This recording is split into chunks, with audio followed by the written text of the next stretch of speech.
Leo tunaweza tukasema tuite harambee machangizo kuu kwa sisi wanakibada ambao tulikuwa tunaendelea nalo. Hii ni phase ya pili ambayo tulisema tutahitimisha kwa namna hii. Tutaalika wageni, jamaa, ndugu, marafiki, waumini wenzetu walioko makanisa mbalimbali na hata wana AIC kuja kutuunga mkono. Kanisa la AIC Kibada linaongozwa na kauli mbiu ya mwaka 2025 na tunaona kila mahala pamebandikwa inayosema kumtii na kumtegemea Mungu, inayosimama kutoka kwenye neno la Samueli wa kwanza sura 15 mstari wa 22. Tunayo dhamira ya dhati kuwa tutatii na kumtumikia Mungu katika zamu yetu.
Swali, nyumba ya mchungaji ni swali, ili pastoreti kae sawa. Ujenzi wa madarasa pale ya watoto ni swali, na vyote viambata vyake ni maswali. Matatizo tulio nayo kwenye maisha ni maswali, na leo Mungu akakujibu katika jina la Yesu. Bwana akakujibu katika jina la Yesu.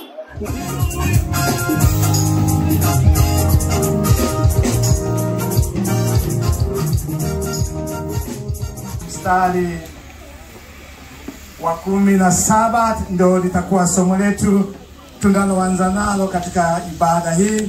Kila mtu na atoe kama awezavyo kwa kadiri ya baraka ya Bwana Mungu wako alivyokupa. Na hili ndilo somo la kwanza. Unayebariki kwa wingi wa baraka Bwana ni wewe. Ni wewe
asifiwe. Mungu alivyonitoa kwenye utumwa na kuniingiza kwenye uhuru wa Yesu. Na kwa sadaka ya leo, kuna mtu leo anakwenda kutolewa kwenye utumwa na kuingizwa kwenye uhuru wa Yesu. Unajua hii salamu ya uhuru wa Yesu ina maelezo yake. Nilihubiri miaka kama 10 iliyopita pale Kolandoto, mahali ambapo ndo sinodi ya mwaka 1938 tarehe 21 na 22 hapo ya kwanza iliyoamua kutoka kwenye utegemezi kuingia kwenye uhuru. Ikaja na yale mambo matatu: kujieneza, kujiendesha na kujitegemea. Tulitoka mahali pa kumtegemea missionary na kuingia mahali ambapo sisi wenyewe kwa neema na kwa nguvu na kwa uwezo na kwa baraka na kwa fedha na kwa talanta na kwa vipaji na kwa elimu na kwa uzoefu, vyote tutamtolea Bwana. Kwa nini? Ametutoa kwenye utumwa. Kama kuna kanisa duniani lenye nguvu ni AICT. Watu hawajanielewa. Ni AIC. Ni kanisa ambao lina historia ya missionary ndio, lakini kwa maana ya mali walizo nazo ni chache sana ambazo kuna element ya mzungu. Sasa hivi dunia inalalamika juu ya habari ya Donald Trump. Mimi nashangaa kwa nini wanamlalamikia. Ameamua, si ni watu wake, kodi za watu wake. Wewe unaanza kumlaani ukufanya kazi. Kwani Mungu wa Marekani sio Mungu wa Afrika? Kwani Mungu aliyebariki yale mashirika na zile fedha za kule zikawa na thamani anashindwa kubariki shilingi ya Tanzania? Anaweza. Sadaka ya Pasaka mwaka huu wa Tanzania, nisikilizeni, ni sadaka ya kutukomboa kutoka kwenye utegemezi kuingia kwenye kujitegemea kwa jina la Yesu. Kumbukumbu la Torati 16 ilikuwa ni makumbusho juu ya habari ya Pasaka. Na hapa unaweza ukachanganyikiwa kidogo kwa sababu anazungumzia Idi na hapo anazungumzia Pasaka. Na watu wengi hawajui neno Idi ni neno la Kiarabu ambalo maana yake ni sikukuu. Kwa hiyo wakati Musa anawasomea wana wa Israeli, alizungumza maneno makubwa 4 katika sadaka, katika kumtolea Bwana. Ule mstari wa 17 akihitimisha maneno mengine mawili, akasema maneno haya: kila mtu na atoe kama hawezavyo. Moja, kila mtu atoe kama kwenda kufanya leo. Na leo nataka nikuambie, utapenda tu kutoa kwa hiari yako mwenyewe. Hata wale mnaonisikiliza kwa njia ya mtandao, najua ujumbe utakufikia huko uliko. Bwana akupe moyo wa kupenda, moyo wa hiari, utoe kwa kadiri. Kuna kiwango hapo. Kila mmoja anajua balance sheet yake. Kila mmoja anajua mizania yake ya mapato na matumizi, na kama ana liabilities, ana mikopo ama na mahali anadaiwa, anajua mizania yake. Kila mmoja anayenisikiliza,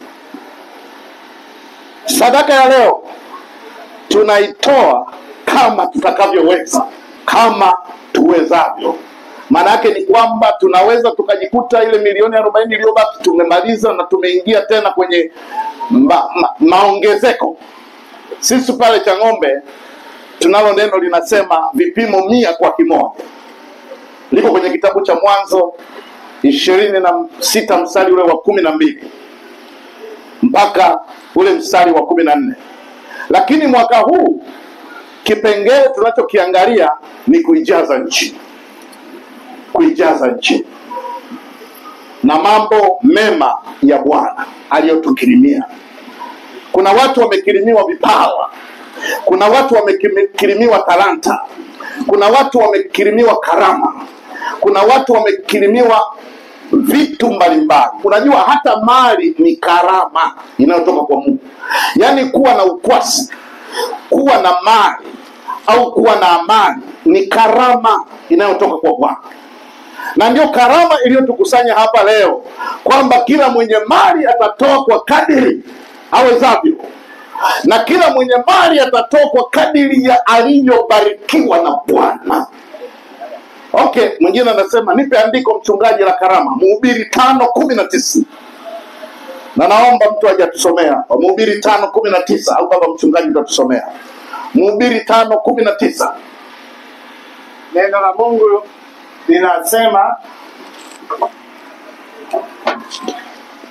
Mungu linasema, tena kwa habari za kila mwanadamu ambaye Mungu amempa mali na ukwasi akakuwezesha ule katika hizo na kupokea sehemu yako na kufurahia amali yako. Hiyo ndiyo karama ya Mungu. Inatosha baba. Wangapi wanaamini hiyo karama wanayolewa? Lazima tuachilie mali hapa, fedha. Hakuna lugha nyingine. Hapa leo tunajibu swali la nyumba ya mchungaji.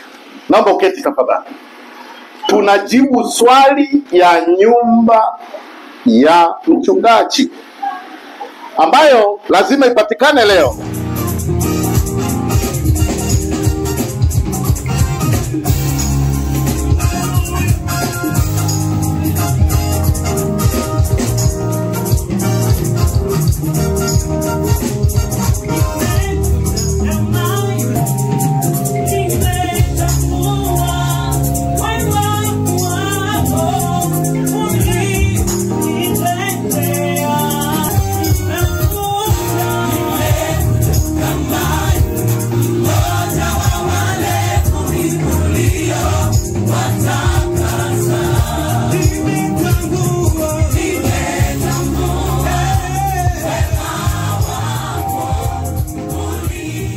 Na mwandaa mzee Kashimba ili kusudi tuje tumalize.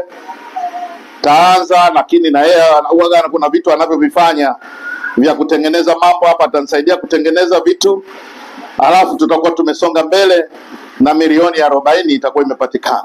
Bwana Yesu asifiwe sana. Hili ni swali, nyumba ya mchungaji ni swali, ili pastoreti kae sawa. Ujenzi wa madarasa pale ya watoto ni swali, na vyote viambata vyake ni maswali. Matatizo tulio nayo kwenye maisha ni maswali, na leo Mungu akakujibu katika jina la Yesu. Bwana akakujibu katika jina la Yesu. Ndio watu wao si wamuelewi hizi lugha. Lazima mzee Kashimba jo. Si umetoa nini?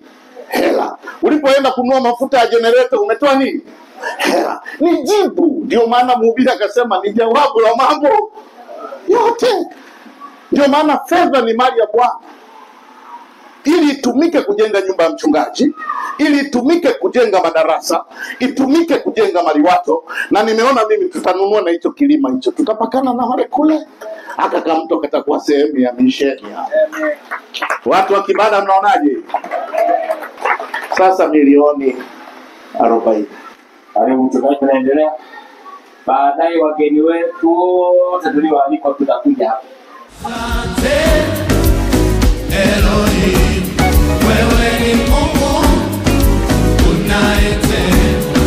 Asante Elohim, wewe ni Mungu unayetenda.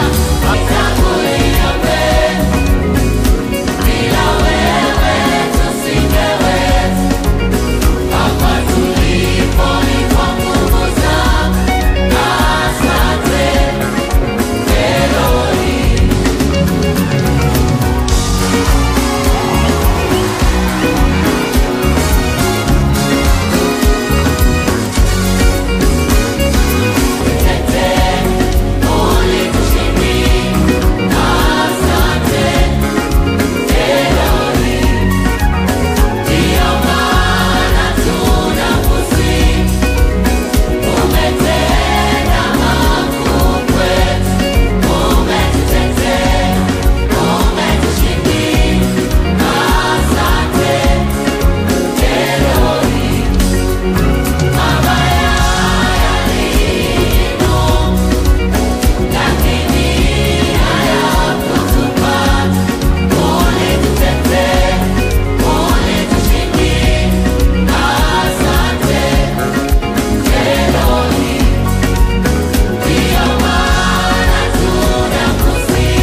mko hapa kwa ushiriki wenu na kwa namna ambavyo Mungu amewatumia kufanya kazi hii kwa ajili ya kazi ya kununua nyumba. Baba Mchungaji Maela, tunashukuru sana.